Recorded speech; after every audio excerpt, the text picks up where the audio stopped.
Good evening. This is my assignment, the video reaction on the paper body ritual among the Nasarima. I don't even know if I'm actually saying that right. Anyway, when I began reading the article, I felt confused and quite honestly a little bit disturbed. For example, on the confusion,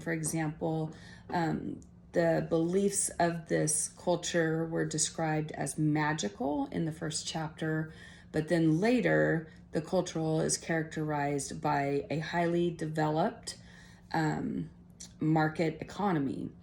The author Horst Miner details that much of the Nasarima's time is devoted to economic pursuits, like gaining economic status.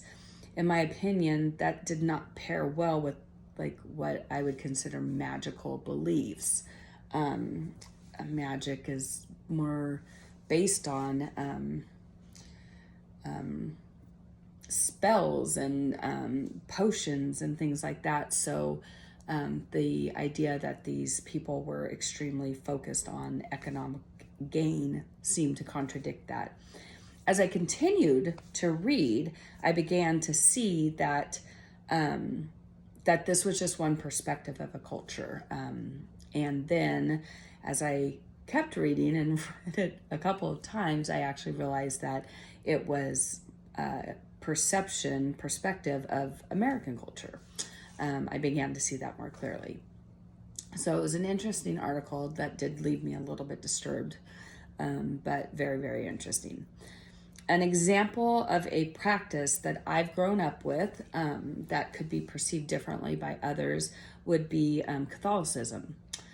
Specifically, a Catholic Mass would be my example. So my notes are that from the outside looking in, a person could perceive the customs and rituals of a Mass as being strange and almost cult-like. Because it is so based on such specific rituals. Just at the very beginning, when you walk into Mass, you dip your fingers in the holy water and then do the sign of the cross. So if a person had no idea what the sign of the cross was, or even what holy water was, that would be extremely confusing to them. And what are we doing? Like, is this a magic potion? I'm not sure. So, and then even after that, when you go to your pew and you bend down on one knee, again, you're doing this towards the altar. There's a reason why Catholics go in and worship this way. But would you know that if you were completely unaware of religion and cult and God and worship and everything? So you bend your knee and towards the altar, you do the sign of a cross again. One of the big things, there's two really big things in my opinion, but one of them would be the standing, kneeling, and sitting. I mean, throughout a Mass, you are constantly changing that. Whether you're standing, you're sitting, you're kneeling. Each of those there's a reason why Catholics do each one of those. Kneeling is like putting yourself before God in prayer. Standing is, really the highest honor of like worshiping God. But again, to an outsider, they'd be like, what's happening here? Like, is this some weird dance? Are these people just not able to make up their mind on how they want to be in worship? The other big one would be the receiving of Christ through his body and his blood. You go up and you take communion. It's one of the sacraments for Catholics. And, if a person outside was thinking, we're eating Christ's body, we're drinking Christ's blood, like it just would be kind of weird to them. I actually recently just watched an episode of The Marvelous Mrs. Maisel. It's an excellent show. And they're all they're all Jewish. And one of the characters accidentally went into a Mass and stood in this line and ended up getting the the body of Christ. And he goes home to his family and he's like, I don't know what to do with this. Like, this is holy. for them. Like, I can't just throw it away. And it was just kind of funny that as a Jewish man, he didn't have any idea what to do with that kind of sacrament. So again, I would think that an outside looking in would think of a mass, a Catholic mass, is very cult-like.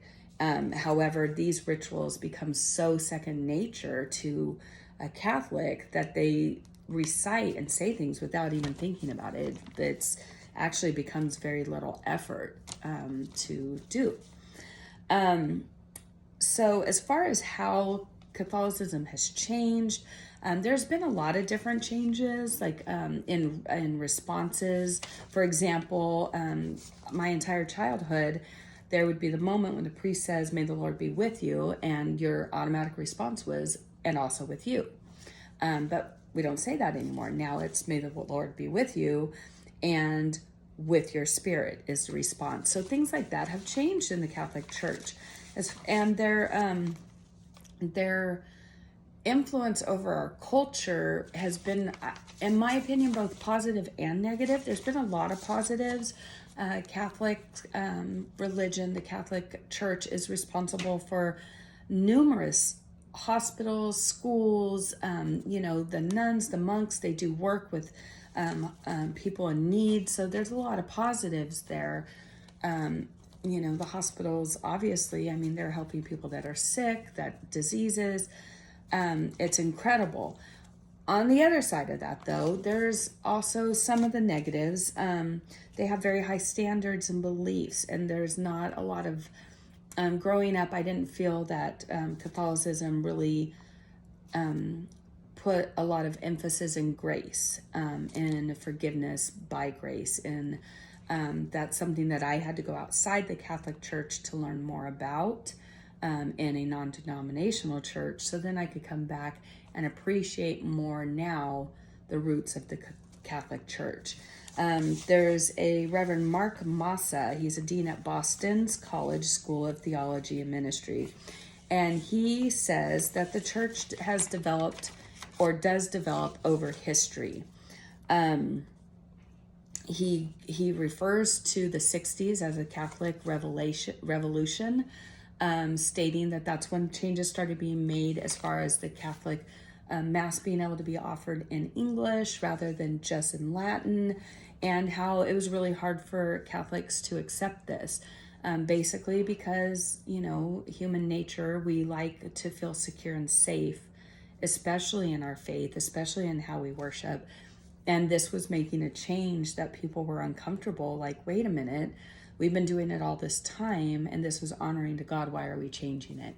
So there's been those changes. Anyway, thank you.